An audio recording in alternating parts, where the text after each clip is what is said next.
Bonjour, je suis Yokasta Upen, auteur haïku et poésie. J'en écris depuis 6 ans.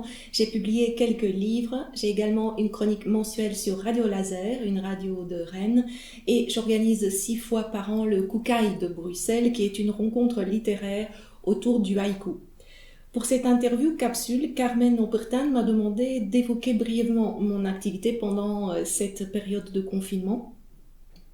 D'abord, depuis la mi-mars, je suis passée par plusieurs phases: la peur, la tristesse, la colère, l'acceptation, la rigolade, la tendresse et puis finalement l'optimisme. Cette période de repli sur soi m'a obligée à aller chercher en moi-même des ressources insuffisamment explorées, une plus grande curiosité, un plus grand courage, l'envie de combattre les injustices et de rejeter encore plus vivement la malhonnêteté, l'envie d'être dans la générosité et de témoigner mes sentiments de façon encore plus vive. Inutile de dire que pendant cette période, j'ai beaucoup écrit des haïkus et des poèmes, et ce fut terriblement réjouissant.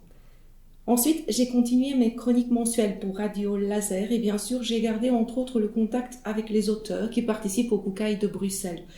Les personnes qui me suivent sur ma page Facebook ont été formidables pendant cette période. Je profite de cette occasion pour leur remercier à nouveau pour leur présence et leurs mots.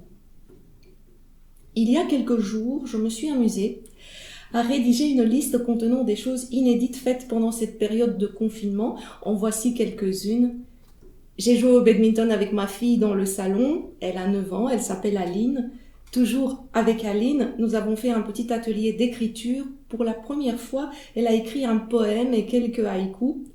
Je l'ai un peu guidée et je peux vous dire que je suis très fière de ma fille. Voici 2 de ces haïkus. Pour le deuxième, je ne suis pas intervenue du tout dans l'écriture. Les bourgeons s'ouvrent pendant que des gens meurent. Covid-19. Les arbres sont nus. C'est peut-être l'hiver. Je continue la petite liste.